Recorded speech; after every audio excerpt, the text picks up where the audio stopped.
Assalamualaikum warahmatullahi wabarakatuh. Sampai kita kepada surat Az-Zumar, surat ke-59 tertib nuzul wahyu, surat ke-39 tertib mushaf. Orang-orang kafir menyesal di hari kiamat.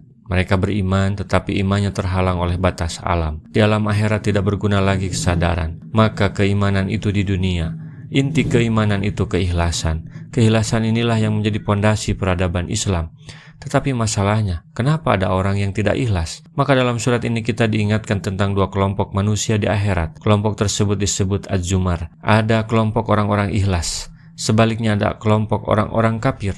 Maka jika ingin menumbuhkan, memelihara keikhlasan dalam beramal, hendaklah kita berkumpul bersama orang-orang ikhlas yang beramal soleh. Setiap komunitas, kelompok, dan perkumpulan akan bersama-sama mereka masuk ke surga. Allah enggan memasukkan manusia ke surga secara sendiri-sendiri. Surat ini banyak disukai dan dihafal para ahli Quran, karena di dalamnya terdapat pelajaran tentang urgensi keikhlasan, selalu mengharap ridho Allah dalam segala amal, dan menjauhkan diri dari sifat riya. Siapa yang ingin menguji kadar keikhlasan, apakah tercampur riya atau tidak, bacalah surat ini.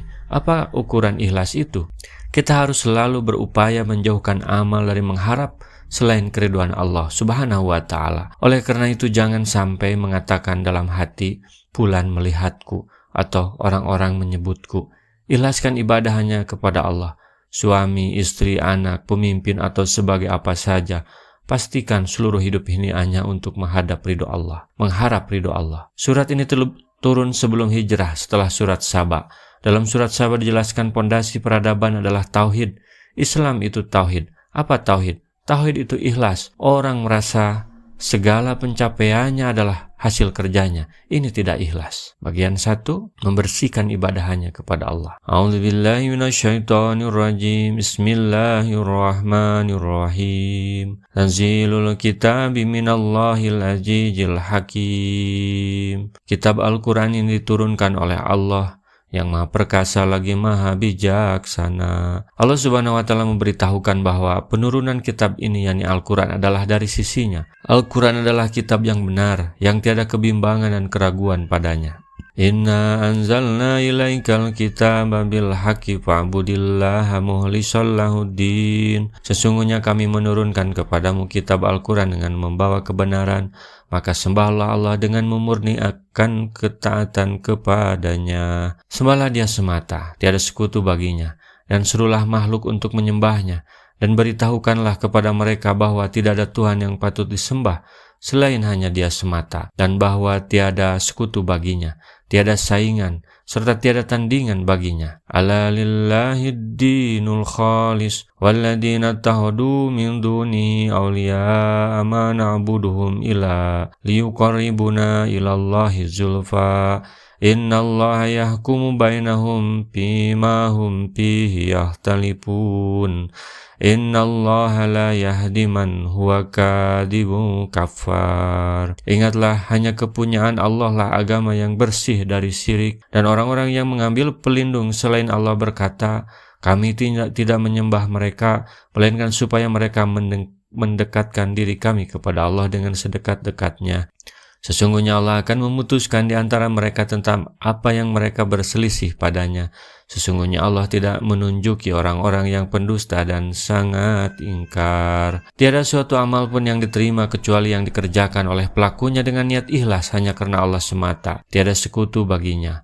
Allah memberitahukan tentang alasan orang-orang musyrik yang menyembah berhala-berhala. Sesungguhnya hal yang mendorong mereka menyembah berhala-berhala itu hanyalah karena berhala-berhala tersebut mereka pahat dengan rupa malaikat-malaikat yang terdekat dengan Allah menurut dugaan mereka. Lalu mereka sembah patung-patung itu yang mereka anggap sebagai malaikat-malaikat yang terdekat, agar malaikat-malaikat tersebut mau meminta pertolongan bagi mereka di sisi Allah untuk menolong mereka, memberi mereka rezeki, dan melepaskan dari mereka perkara duniawi yang menimpa diri mereka. Adapun terhadap hari kemudian, maka mereka mengingkari dan kafir terhadapnya. Karena itulah mereka mengatakan dalam talbiyahnya bila melakukan ibadah haji di masa jahiliyah, labaika la syarika la illa syarika huwa laka tamlikuhu wa ma malak. Kupenuhi seruanmu, tiada sekutu bagimu kecuali sekutu yang kepunyaanmu, engkau memilikinya, sedangkan sekutu-sekutu itu tidak memiliki. Kekeliruan semacam inilah yang sengaja dilakukan oleh orang-orang musyrik di masa silam dan masa sekarang. Lalu datanglah kepada mereka para rasul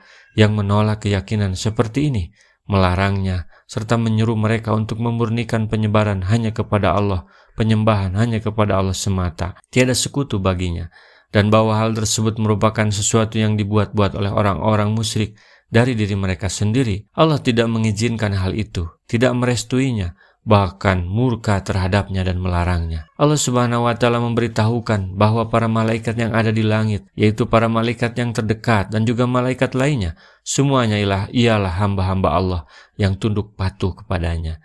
Mereka tidak mau meminta syafaat di sisinya kecuali dengan seizinnya terhadap orang yang direstuinya. Para malaikat di sisinya tidaklah seperti keadaan para amir di hadapan raja-raja mereka yang dapat memberikan syafaat, pertolongan di sisi raja-raja mereka tanpa restu dari raja-raja mereka.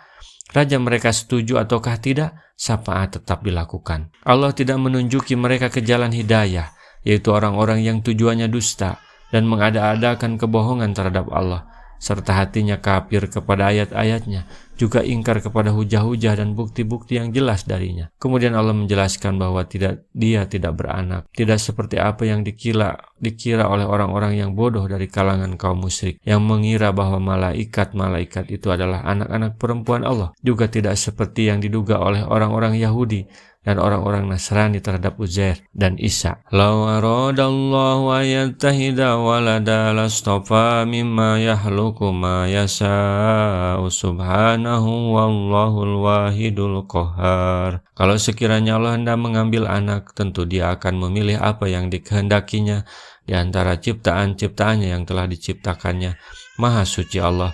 Dialah Allah yang Maha Esa lagi Maha mengalahkan. Tentulah kejadiannya berbeda dengan apa yang diduga oleh mereka. Hal ini semata-mata syarat yang tidak mengharuskan kejadiannya dan tidak pula membolehkannya, bahkan merupakan suatu hal yang mustahil.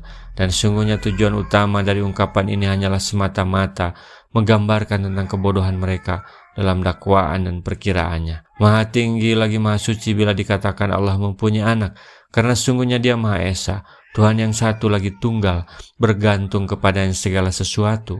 Segala sesuatu merupakan hambanya dan berhajat kepadanya, sedangkan Dia Maha Kaya dari yang lainnya. Segala sesuatu kalah, tunduk dan hina di hadapannya, serta patuh kepadanya. Maha suci Allah lagi Maha tinggi dari apa yang dikatakan oleh orang-orang yang zalim lagi ingkar dengan ketinggian yang setinggi-tingginya. Untuk apa Dia mengambil anak, padahal Dia pencipta langit dan bumi. Rasulullah SAW bersabda, baligu anni walau ayatan, sampaikan dariku meskipun satu ayat. Mari kita sebarkan jalan kebahagiaan dengan like, share, dan subscribe channel ini.